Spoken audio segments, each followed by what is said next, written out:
Allah Subhanahu wa taala. Pertanyaannya, Ustadz, apakah ada amalan yang sifatnya cepat, singkat, tapi pahalanya begitu banyak melimpah untuk bisa menutup dosa-dosa yang berlumur yang pernah kami kerjakan? Itulah yang akan kita bahas pada malam hari ini. Jadi, ini inti bahasa yang akan kita keluarkan, amalan cerdas dengan pahala melimpah untuk menutup dosa-dosa yang kita kerjakan dalam waktu yang cukup singkat. Paham sampai sini? Nah, ini mukadimah kedua, baru kita masuk pada isinya. Saya coba hapus dulu ya. Biar saya aja, biar pas ngapusnya. Ya.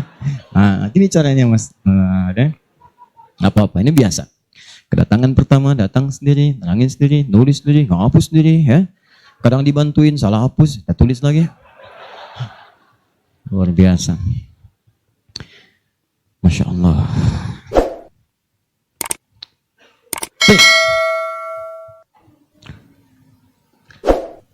Amalan itu banyak. Salat, sedekah, infak, dan amal lainnya. Tapi persoalannya, waktu kita terbatas. Begitu mengerjakan, ada yang wafat. Begitu belum mengerjakan, ada juga yang meninggal. Sekarang kira-kira, yang pahalanya banyak saat dikerjakan, yang kalau itu didapatkan, dosa-dosa banyak dihapuskan. Jadi kalau yang tadi biasa ngapus satu, ini langsung. Begitu dikerjakan, wah 1000 pahala datang, 1000 dosa gugur. Apa saja amalan itu? Kita mulai. 1. Semua amal kebaikan yang kita kerjakan, yang jadi amal saleh, bernilai hasanah, itu dalam fikih disebut dengan sedekah namanya. Ya, saya kasih konsepnya dulu supaya paham. Kullu ma'rufin sedekah. Setiap perbuatan baik itu namanya sedekah. Di nama umumnya sedekah. Salat sedekah, zakat sedekah, infak sedekah. Bahkan bahasa Al-Qur'an disebut juga dengan sedekah. Contoh. Zakat ketika disebutkan dalam Al-Qur'an namanya sedekah. Ya, Quran surah ke-9 ayat 103. Khudz min amwalihim sedekah. Ambil zakat dari harta mereka, tapi disebutnya dengan sedekah. Ya, dikeluarkan pada 8 golongan sedekah. Ayat ke-60-nya, innamas shadaqatu lil fuqara. Infak sedekah. Buka Quran surah kedua ayat 264, paling kiri sebelah bawah. Ya ayyuhalladzina amanu la tubtilu shadaqatikum bil manni wal adha. Jangan kalian batalkan sedekah-sedekah kalian dengan perbuatan yang merusak. Apa contohnya? Kalladzi yunfiqu malahu ria'an nas, seperti orang infak yang ria. Jadi infak disebut dengan sedekah. Di semua perbuatan baik kita, salat kah, haji kah, umrah kah, puasa kah, semua namanya sedekah dalam fikih. Nah, sedekah ini kemudian oleh Nabi dibagi kepada 2 bagian. Ya. 1, ada sedekah yang saat dikerjakan itu pahalanya terus ngalir tuh. Terus mengalir. Bahkan dahsyatnya, maaf sekali, orangnya wafat pun tuh pahalanya terus datang sampai dengan kiamat. Di sepanjang di muka bumi ini belum kiamat, maka pahala akan terus datang, ngalir. Dalam bahasa Arab sesuatu yang mengalir disebut dengan jariyah. Maka muncul istilah sedekah jariyah. Sedekah jariyah. Ya, maaf, asalnya bukan amal jariyah, sedekah jariyah. Ya, sedekah jariyah, bukan istilahnya amal jariyah. Sekarang kalau mau nyebut amal jariyah pun dibenarkan. Cuma kalau di Arab, amal jariyah itu begini nih. Ya, kalau di Arab sekarang, antum jalan, tiba-tiba sedang ada perbaikan, ada lubang. Maka sedang diperbaiki, ini ada tulisan kasih papan, afwan amal jariyah, amal jariyah. Maaf, ada pekerjaan jalan mengganggu Anda lewat. Jadi di Arab itu amal jariyah itu pekerjaan sedang berlangsung mengganggu orang lewat. Sekarang begitu. Ya. Makanya kalau ada orang naik ke bis bawa kotak gitu kan, mau minta-minta maaf Pak, amal jariyah, betul, ganggu orang lewat. Ya. Benar secara bahasa, tapi secara makna ini yang paling tepat. Yang kedua, ada yang sifatnya sedekah thabitah. Yang pahalanya berhenti di situ, tetap selesai seketika. Thabitah. Jadi begitu Anda kerjakan, dapat pahala sampai situ aja. Begitu selesai pekerjaan, selesai pahalanya. Thabitah, tetap selesai di situ. Maka kalau kita ingin cerdas, kata para ulama, semua dosa-dosa kita ingin dihapuskan, ditutup. Dihapus, hapus. Maka Anda mesti keluarkan apa saja jenis-jenis sedekah jariyah itu. Supaya ketika selesai kita kerjakan, pahalanya tetap mengalir untuk menutup dosa-dosa kita. Maka kita akan fokus kepada amalan-amalan yang ini, yang saat dikerjakan, pahalanya terus mengalir. Tapi jangan lupa, hati-hati, yang ini pun dibagi dua lagi.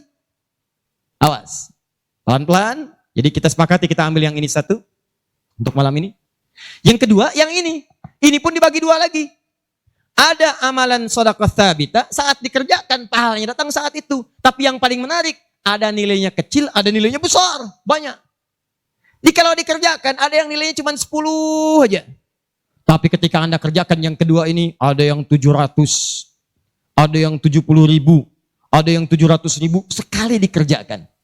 Sekarang kita akan keluarkan amalan apa saja yang saat dikerjakan itu pahalanya melewati batas yang standar ini. Jadi saat dikerjakan bukan 10 poinnya, tapi lebih daripada 10. Amalan apa saja itu pada sedekah tsabita, dan amalan apa saja yang jariyah yang kita bisa keluarkan dan menggugurkan dosa-dosa kita. Sepakat sampai sini? Baik. 1. Kita langsung ke poinnya.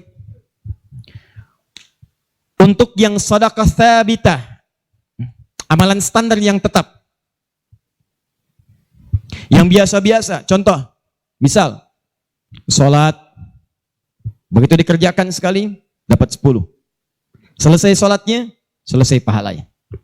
Jelas? Tapi beda ketika antum mengerjakan sholat berjamaah. Ya. Dia tsabita, tapi pahalanya berlipat. Tsabita, tapi pahalanya berlipat. Baik, saya mau tanya pada antum, sholat sendirian 10, sholat berjamaah berapa? 27. Maka kalau Anda ada ajakan berjamaah, sekalipun misalnya di tempat itu tidak ditemukan masjid, sedang di kantor, ada teman misalnya, alih-alih Anda sholat sendirian dan tidak bisa menemukan masjid, kenapa nggak ajak teman Anda untuk berjamaah? Walaupun cuma 2 orang. Beda pahalanya teman-teman sekalian sampai 17. Yang satu 10, yang satu 27. Karena sholat berjamaah itu hadisnya dibagi 2. Ada hadis yang mengajak ke masjid, ada hadis yang masjidnya nggak ada, cuman bisa berjamaah. Sholatul jamaati afdalu bin sholatil fardi bisa bin wa isyrina darajah. Sholat berjamaah lebih utama daripada sendirian. 27 jamaah di sana sifatnya umum. Kalau ada di masjid, usahakan ke masjid. Kalau nggak bisa ke masjid karena alasan syar'i, maka yang penting jamaah. Saya suka bingung nih, ini kan di rumah kamar banyak, tempat luas. Kenapa kok bisa di rumah ada 5 orang? Ini ada istri, ada suami, anaknya 2, asisten rumah tangga 1. Kok bisa ini sholat di kamar yang ini sholat di kamar yang ini sholat di ruangan yang ini? Kenapa di rumah itu nggak kumpul satu tempat berjamaah? Pahalanya 27. Satu kedua, 500 tahun. 2 ketiga, 500 tahun. Jadi kalau antum sedang lupa-lupa tuh, ingat-ingat dosa. Daripada milih sendirian cuma 10, berapa dosanya pada saat itu? Boleh jadi pahala sholat antum 10, tapi dosanya pada hari itu 20. Tuh. Bagaimana cara nutupnya? Maka biasakan naikkan. Jamaah. 1, sholat berjamaah. Karena itu panggilan-panggilan sholat dalam Al-Quran seringkali menggunakan bentuk jamaah. Silahkan cek. Panggilan sholat pertama Al-Baqarah ayat ketiga. Alladzina yu'minuna bil ghaib wa yuqimunas. Yuqimun, tunaikan dengan orang banyak. Bentuk jama'. Mereka tunaikan dengan orang banyak. Kerjakan dengan banyak orang. Makanya kalau bisa berjamaah, kenapa mesti sendirian? Jelas sampai sini? Kalau antum ke masjid, itu lebih banyak lagi. Tadi sudah saya jelaskan, datangnya dapat 25, masuk masjidnya, i'tikafnya, macam-macamnya. Makanya kalau sudah ada panggilan jamaah untuk ke masjid dan antum bisa mengerjakannya, demi Allah saya katakan, jangan tinggalkan. Jangan tinggalkan. 1. 2. Saya sebutkan yang banyak saja supaya agak cepat. 2. Membaca dan menghafalkan Al-Quran. Membaca dan menghafalkan Al-Quran. Amalan kelihatannya sederhana, tapi pahalanya begitu berlimpah. Insya Allah. Tahan sebentar. Tadi kalau sholat sendirian, berapa pahalanya? 10 sholat. Baca Quran, bukan sekali baca, 1 hurufnya 10. 1 huruf. Dalilnya At-Tirmidzi nomor hadis 2910. Perhatikan kalimatnya. Man qara'a harfan min kitabillahi falahu 10 hasanat. Siapa yang bisa membaca satu huruf saja dari kitabullah, dia mendapatkan padanannya 10.